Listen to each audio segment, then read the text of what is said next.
Ella llevaba meses preparándose para marcharse mientras él seguía creyendo que todo estaba bien.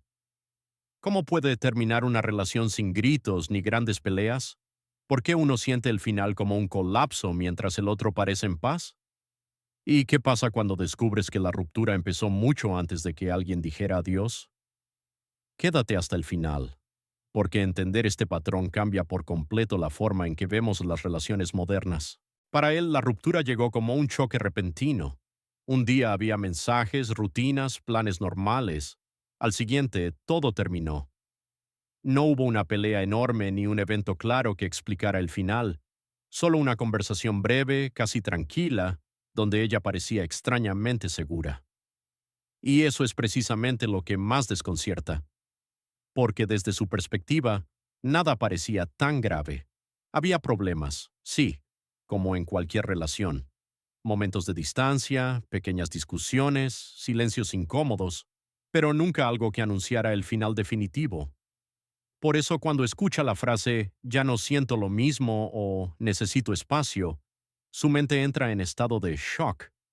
Empieza a buscar un error concreto, una causa exacta, algo que pueda arreglar. Pero el problema es que el proceso no empezó ese día. Mientras él vivía la relación en tiempo presente, ella llevaba semanas o meses procesando emociones en silencio, pensando, dudando, desconectándose poco a poco sin que él lo notara. Lo que para él es el inicio del dolor, para ella muchas veces es el final de un proceso interno largo. Y esa diferencia crea la sensación de injusticia.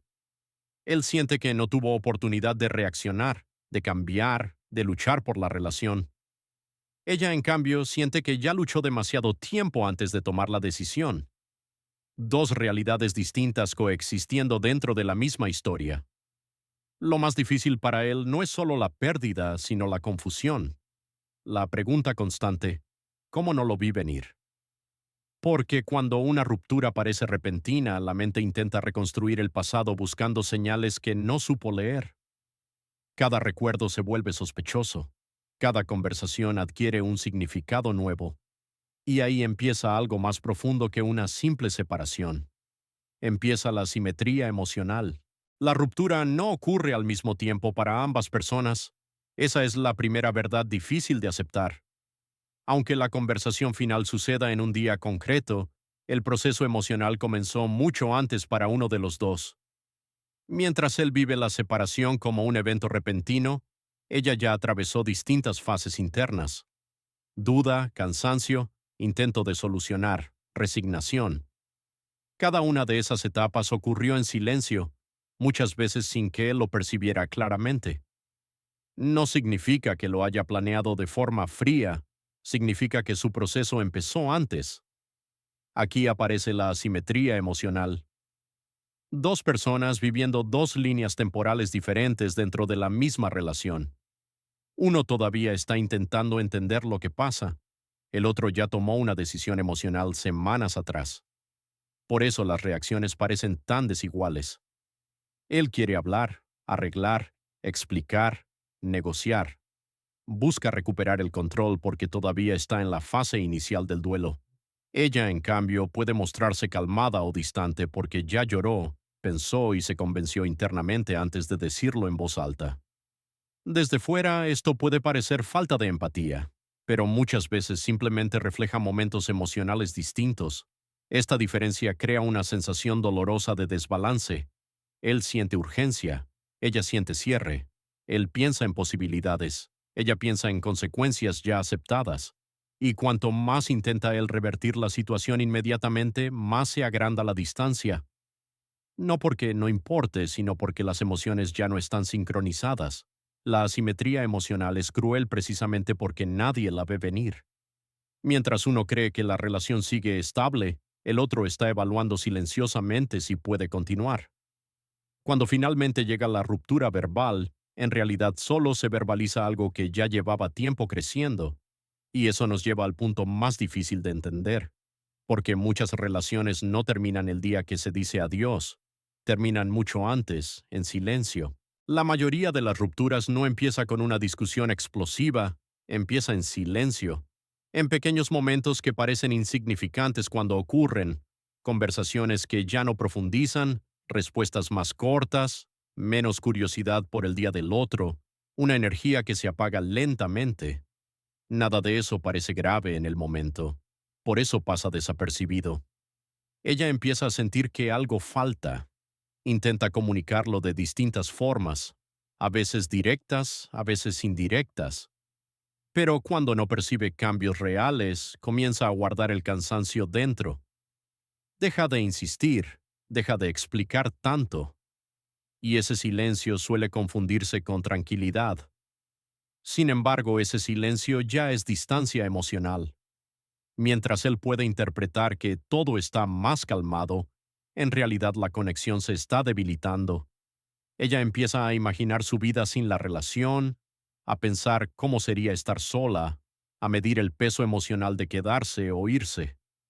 No es una decisión instantánea, es una acumulación. Cada pequeña decepción no resuelta se convierte en una capa más. Cada conversación que termina igual refuerza la idea de que las cosas no cambiarán. Y cuando llega a ese punto, el proceso interno empieza a orientarse hacia la salida.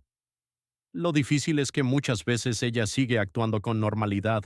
Sonríe, comparte momentos, mantiene la rutina. No porque todo esté bien, sino porque todavía está intentando entender lo que siente. Y entonces, cuando finalmente toma la decisión de romper, él percibe el cambio como abrupto. Pero la ruptura ya había ocurrido emocionalmente tiempo atrás. Este desfase crea una sensación brutal de injusticia para quien recién empieza a sentir la pérdida, porque siente que no tuvo oportunidad real de reaccionar. Y aquí aparece otro elemento clave. El momento en que la ruptura se hace visible ya no coincide con el momento en que ambos estaban emocionalmente en el mismo lugar. Uno todavía está llegando, el otro ya está saliendo. Cuando llega el momento de la ruptura, muchas veces él entra en pánico emocional mientras ella parece sorprendentemente tranquila. Esa diferencia no significa que a ella no le duela. Significa que ya atravesó buena parte del dolor antes de pronunciar las palabras finales. Mientras él escucha el final por primera vez, ella ya lo había repetido mentalmente muchas veces. Ese desfase temporal es uno de los aspectos más difíciles de aceptar. Él siente que todo acaba de empezar. Ella siente que lleva meses viviendo esa realidad internamente. Por eso las reacciones parecen tan distintas. Él quiere respuestas inmediatas. Quiere entender qué salió mal, dónde empezó el problema, cómo arreglarlo. Ella, en cambio, puede responder con frases cortas o con calma que a él le parece fría. No porque no exista emoción, sino porque ya pasó por la fase de análisis y agotamiento. El cerebro humano necesita coherencia temporal. Cuando dos personas reaccionan desde momentos emocionales diferentes, aparece confusión. Él interpreta su tranquilidad como indiferencia. Ella percibe su insistencia como algo tardío, y esa diferencia aumenta la distancia. Además, durante ese proceso previo, ella suele haber hablado consigo misma, con amigas o con personas cercanas. Ya construyó una narrativa interna que le permite sostener la decisión. Mientras tanto, él empieza ese proceso justo después de la ruptura. Por eso todo le parece más intenso. El tiempo emocional no avanza igual para ambos, y cuando finalmente se cruzan en la conversación final, en realidad están en puntos completamente distintos del recorrido. Entender esto no elimina el dolor, pero ayuda a explicarlo, porque la sensación de que todo pasó demasiado rápido nace precisamente de no haber vivido el mismo proceso al mismo tiempo, y a partir de ese momento ocurre algo más complicado todavía.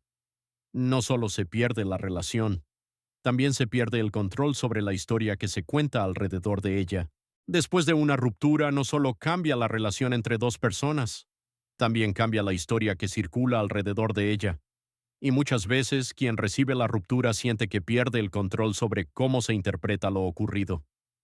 Ella ya tuvo tiempo para ordenar sus emociones, para explicar su decisión a su entorno cercano y para construir una narrativa coherente de por qué terminó todo. Cuando la ruptura se hace pública, esa versión suele estar más establecida. Él, en cambio, todavía está intentando comprender lo que pasó.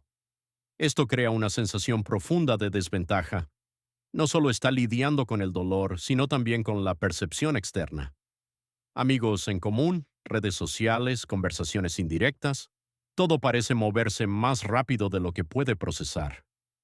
El problema no es necesariamente que alguien esté mintiendo, es que una persona ya tuvo tiempo para interpretar la historia y la otra no. Mientras él intenta reconstruir el pasado buscando respuestas, la narrativa ya está circulando, y eso puede generar frustración porque siente que no tiene espacio para explicar su experiencia o que su versión llega demasiado tarde. Además, existe una presión social silenciosa, la expectativa de mostrarse fuerte, de aceptar la situación con madurez, de seguir adelante rápidamente. Pero internamente el proceso apenas acaba de empezar.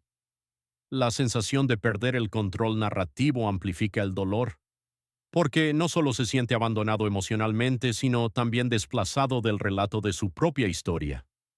Sin embargo, este momento también marca el inicio de algo importante. Cuando la narrativa externa ya no puede controlarse, la única historia que realmente importa es la que empieza a construirse dentro. Y ahí comienza la siguiente fase, el desequilibrio emocional después del final. Después de la ruptura llega una etapa que rara vez se muestra desde fuera, el desequilibrio emocional. Todo parece continuar normalmente para el mundo, pero internamente todo se siente desordenado. Él comienza a experimentar el vacío justo cuando ella empieza a recuperar estabilidad. Mientras una parte vuelve a su rutina, la otra apenas empieza a enfrentar la ausencia, y esa diferencia puede resultar devastadora. Los días se vuelven extraños.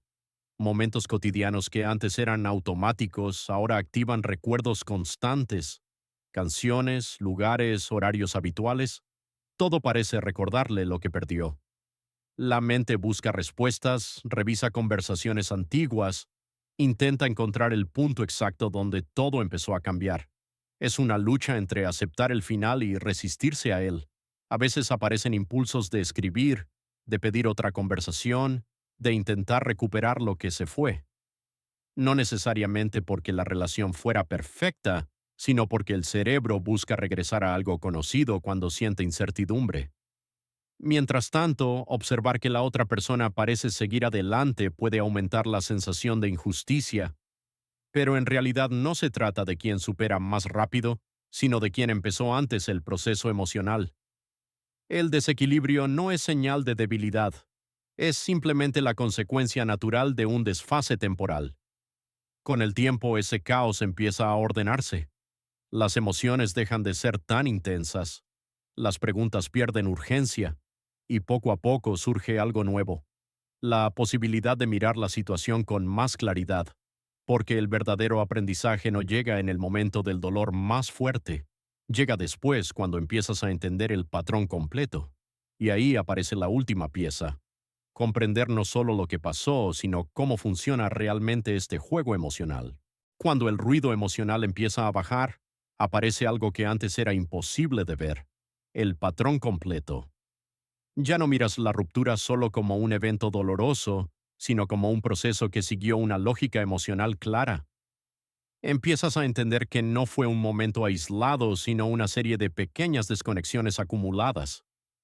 Comprendes que ambos vivieron tiempos emocionales distintos y que esa diferencia explicó muchas reacciones que antes parecían injustas. Y ahí ocurre un cambio importante. Dejas de buscar culpables absolutos. Dejas de preguntarte únicamente qué hiciste mal. Empiezas a ver la relación con más perspectiva, reconociendo tanto lo que funcionó como lo que no pudo sostenerse. Salir del juego consciente no significa volverse frío ni desconfiado. Significa entender cómo funcionan las dinámicas emocionales para no perderte dentro de ellas otra vez. Significa reconocer señales antes de que el silencio se convierta en distancia irreversible. Significa comunicar cuando aún hay espacio para hacerlo. Y sobre todo significa entender que cada persona procesa el amor y la pérdida a su propio ritmo. El aprendizaje más profundo no es evitar futuras rupturas, sino aprender a no perderte a ti mismo dentro de ellas. Porque cuando entiendes el patrón, el final deja de sentirse como un misterio inexplicable. se convierte en una experiencia que, aunque dolorosa, tiene sentido dentro de una historia más grande. Y entonces ocurre algo silencioso pero poderoso. Lo que antes parecía solo una pérdida empieza a convertirse en claridad.